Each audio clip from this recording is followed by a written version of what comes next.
Fin septembre 1813, nous étions cantonnés à Coteau-du-Lac. Ce détachement était composé de 3 compagnies dont les capitaines étaient Louis-Joseph Papineau, Larocque et votre humble serviteur, le petit lieutenant de 18 ans. Ordre fut donné de traverser à Beauharnois et de se porter en toute hâte sur Châteauguay. Après avoir passé le fleuve en toute hâte, nous avons marché à travers les bois, les rivières et les marais sur Châteauguay. Cependant, malgré nos fatigues et nos privations de toutes sortes, nous n'aurions pas le plaisir de tirer un coup de fusil, l'ennemi ayant pris la fuite peu de temps avant notre arrivée. Donc, Étienne Pascal Taché était promu rapidement officier. Donc, c'était réservé aux fils de bonne famille. Quand tu venais d'une bonne famille, facilement tu devenais officier. Donc, il devient rapidement enseigne au sein du 5e bataillon. Et il fait, lors de la bataille de Châteauguay, il fait vraiment ses premières rencontres avec la médecine. On ne sait pas de quelle façon il a commencé à pratiquer cet art-là. Peut-être comme assistant chirurgien. Donc, on peut douter qu'il y avait beaucoup de blessures qui se faisaient dans ce genre de guerre-là. Donc, plus il y avait de gens qui voulaient soigner les malades, mieux c'était. Donc, c'est comme ça, dans le fond, qu'il fait ses premiers gestes de médecin. Et on sait aussi que par la suite, en 1818, il est à Philadelphie, à l'Université de Pennsylvanie, donc comme étudiant en médecine. Il est reçu médecin le 18 mars 1819. Donc, il vient à Montmagny suite à ça pour pratiquer la médecine ici dans le village.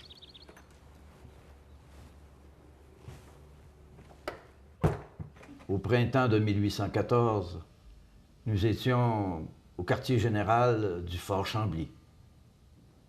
L'entraînement était dur, de 4 heures du matin à la tombée de la nuit, des mois durant.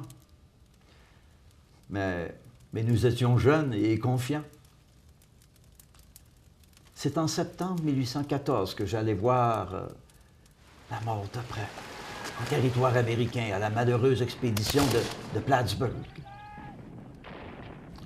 Nous formions une brigade de 70 hommes. Ils étaient 3 fois plus nombreux. 13 de mes compagnons sont tombés au combat. Il raconte ce récit-là aussi dans une correspondance qu'il tient en 1863. Il raconte tout ça.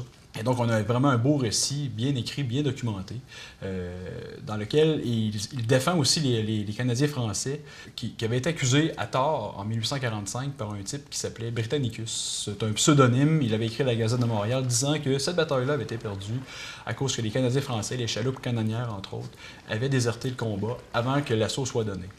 Et Taché, lui, dément ce fait-là.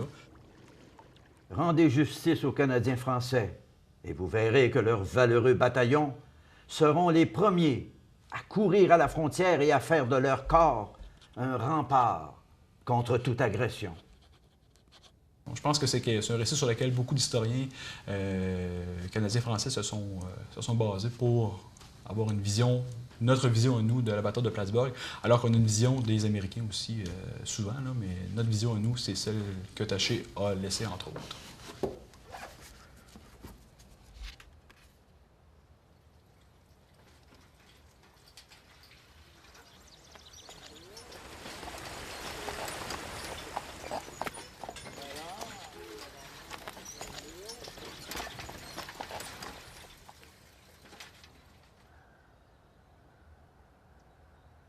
Ça serait très long de faire le listing de tout ce qu'il a eu comme poste, comme fonction, mais c'est plusieurs postes importants. Le conseil législatif, conseil exécutif, nommez-les, ils ont presque toutes faites, les postes, là. Chaque fonction ajoutée l'une à l'une lui a valu le titre de sire en 1858 par la reine Victoria.